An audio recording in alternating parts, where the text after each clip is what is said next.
Hello and welcome to today's Stocks.com news. I'm Natalie Stoberman, and today I'm joined by the President and Director of Graycliff Exploration, James Macintosh. James, thanks for stopping by. Thank you for having me on the show. I look forward to letting people know a bit about our company. Great, so let's dive in. Tell me about Graycliff Exploration. So Graycliff is a junior explorer. We're looking for gold and base metals in our Sudbury Bay Area property.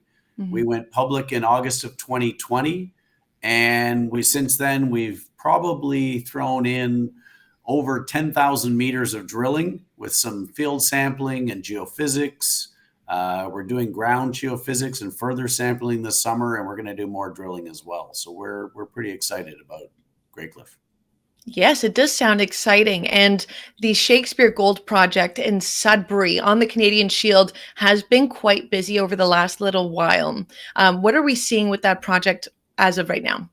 So we started out and we really took a new look at the property. It is a brownfield site, so it was actually mined for a few years by hand at the turn of the century, which tells you how high grade the ore was at that time. The initial finding was $5,000 per ton, which at $20 an ounce means it was 250 ounces per ton, and they sank the shaft right away. We went back and looked at it. We've had spectacular results. Some would say bonanza style, but I would probably say that's a bit promotional. But we've had 46 grams per ton at 197 meters in the hole, and that was over 2.7 meters. Right below that, in the same hole, we had 46 grams per ton over 5 meters. Higher up in the ore zone, we had 16 meters of 16 grams. So these are really quite spectacular results, and we're very encouraged by them. But we also this is a 1,000-hectare property over 6 kilometers. So there's an awful lot to explore.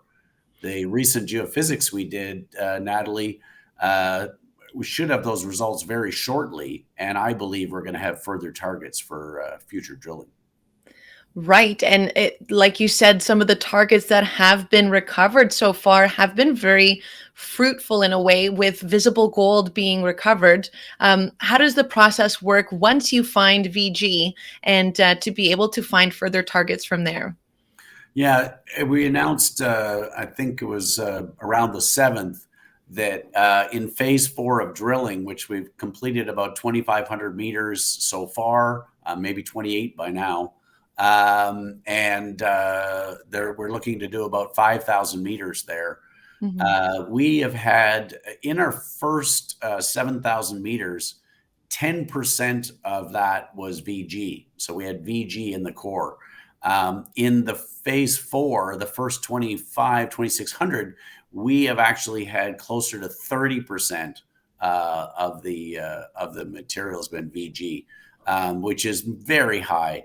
And generally, when we get VG, we're very careful about logging the core properly, sampling it properly, making sure it gets off to the labs, where we then await the assays. So we should have assay results within the next month on some of those VG carrying holes.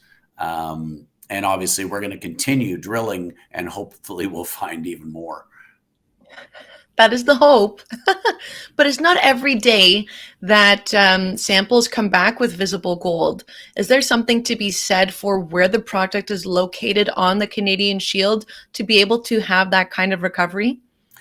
Yeah, I mean, I think we're pretty keen because we know where we're drilling. We're drilling in an area where we have gold. We're looking to extend the zone of mineralized zone at depth.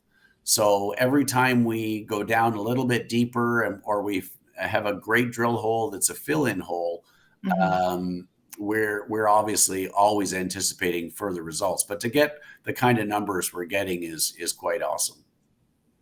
Fabulous. And obviously, the near future is looking good for Canadian mining as a whole, especially with a lot of support from the federal government. Where do you see Graycliff headed within the next 5 years or so? Well, this summer will be the first time we're really looking at Baldwin, which is our adjacent property. It's about 1,500 hectares. And we believe if we find more gold at Baldwin, we have the makings of a new Ontario gold camp. And that's pretty encouraging. Yeah. But the fact that we also have base metals, including copper, nickel, some cobalt on the property means that we're prime for what the government's promoting, which is critical metals. And so we're very encouraged by that. And I think there's a lot of upside for Graycliff over the next 2-3 years. Definitely exciting times for you and for the Canadian mining industry. James, thank you so much for filling me in on what Graycliff is doing right now. And we wish you the best of luck. Thanks a lot, Natalie. I appreciate the time. Yes, and hopefully we'll hear back from you again soon with new updates from the assay results. So take care, James, and we'll talk soon. Thanks.